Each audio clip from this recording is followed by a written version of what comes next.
এরকম জ্যান্ত জ্যান্ত কই মাছ আর টাকি মাছ পাঠিয়েছিল আমার ছোট মামা গ্রাম থেকে। আর আম্মু সেগুলো আমার বাসায় এনেছিল আমাকে দেওয়ার জন্য। যদিও আমার বাসাতে এরকম ছোট মাছ কেউ খায় না, তবুও আমি ভেবেছিলাম নিজের জন্য রাখবো কয়েকটা। বাট এই মাছগুলো এত সুন্দর করে লাফাচ্ছিল, দেখতেও ভালো লাগতেছিল।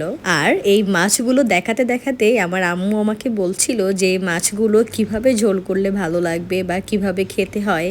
তো আর কি আমি আম্মু যেভাবে যেভাবে বলেছে ঠিক সেভাবেই সেদিন রান্না করেছিলাম এই একদম লাফানো লাফানো কই মাছগুলো। আর আলহামদুলিল্লাহ এটা কিন্তু খেতেও বেশ ভালো ছিল, যদিও মাছগুলোর সাইজ এত বড় ছিল যে বোঝাই যাচ্ছিল না যে এর মধ্যে মাছ আছে নাকি নেই। একদম আম্মু যেভাবে বলেছে ঠিক সেভাবেই কিন্তু আমি কাঁচামরিচ দিয়ে এই কই মাছগুলোকে হালকা একটু ভোনা মতো করেছিলাম। যেহেতু বাসার কেউ খাবে না তাই শুধু আমার মতো করেই বানিয়েছিলাম সেদিন। ফার্স্টেই আমি একটা কড়াইয়ে একটু তেল দিয়ে পেঁয়াজ ব্রেস্তা বানিয়ে নিচ্ছিলাম। এই মাছ রান্নাতে আমি পেঁয়াজের ব্রেস্তা ইউজ করব, কিন্তু সেটা কখন পরে দেখাচ্ছি। যাই হোক, এবার চলে আসলাম রান্নার মেইন প্রসেসে। তার জন্য একটা প্যানে সামান্য একটু তেল দিয়ে তাতে দিয়েছিলাম পেঁয়াজ বাটা, সামান্য একটু রসুন বাটা, একটু আদা বাটা আর সামান্য একটু জিরে বাটা। যেহেতু আমি মাত্র 3 থেকে 4টি মাছ রান্না করেছিলাম আমার জন্য, তাই আমি খুব একটা মশলা দেইনি। তাও সেই তুলনায় আমার মশলা কিন্তু বেশি হয়ে গিয়েছিল। তাও কি আর করার, আসলে আমি এত কম মাছে কখনো রান্না করিনি। এনিওয়ে, এদিকে কথা বলতে বলতে আমি মশলা একটু ভাজা হয়ে আসলে একটু লবণ, ধনে গুঁড়ো আর একটু হলুদ গুঁড়ো অ্যাড করে মশলাটাকে আরেকটু কষিয়ে নিয়েছিলাম।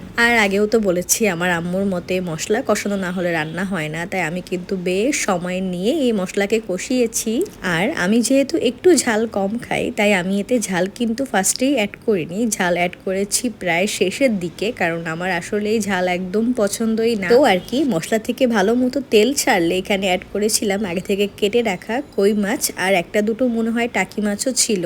দেন পুরোটাকে একটু নাড়িয়ে চাড়িয়ে ঢাকনা দিয়ে কিছুক্ষণ কষিয়ে নিয়েছিলাম। তারপর এতে অ্যাড করেছিলাম সামান্য একটু পানি দেওয়ার রিজন ছিল যাতে তলায় লেগে না যায়। তারপর পানি দিয়ে মাছগুলোকে আরো কিছুক্ষণ কষিয়ে তারপর এতে অ্যাড করেছিলাম আমার পরিমাণ মতো ঝোল। যদিও আম্মু বলেছিল এই মাছে একটু ঝোল রাখতে, কিন্তু আমি শেষে আসলে ঝোল একদম টানিয়ে ফেলে খেয়াল করিনি। তো যাই হোক, ঝোল দেওয়ার পরে এতে দিয়েছিলাম 4-5টা মতো কাঁচামরিচ। আমি ঝাল কম খাই আগেই তো বললাম, তো সেই তুলনায় আমি আমার মতো করেই এখানে 4-5টা মতো কাঁচামরিচ দিয়েছিলাম যাতে ঝাল একটু কম হয়। দেন মাছ কিছুক্ষণ রান্না হওয়ার পরে আরেকটু নাড়িয়ে চাড়িয়ে দিয়েছিলাম যাতে দেখছিলাম মাছগুলো রান্না হচ্ছে কিনা। তারপর যখন মাছগুলো কিছুটা রান্না হয়ে আসলো, দেন এখানে আমি অ্যাড করেছিলাম আগে থেকে রেডি করা ব্রেস্তাটা। তারপর আরেকটু নেড়ে চেড়ে ঢেকে দিয়ে ব্যাস কিছুক্ষণ রান্না করলেই কিন্তু একদম রেডি। এরকম টাটকা আর জ্যান্ত পুকুরের মাছ মানেই কিন্তু একটা ভালোবাসা। তো সেদিন আমার এই মাছের তরকারিটাও কিন্তু বেশ ভালো লেগেছিল।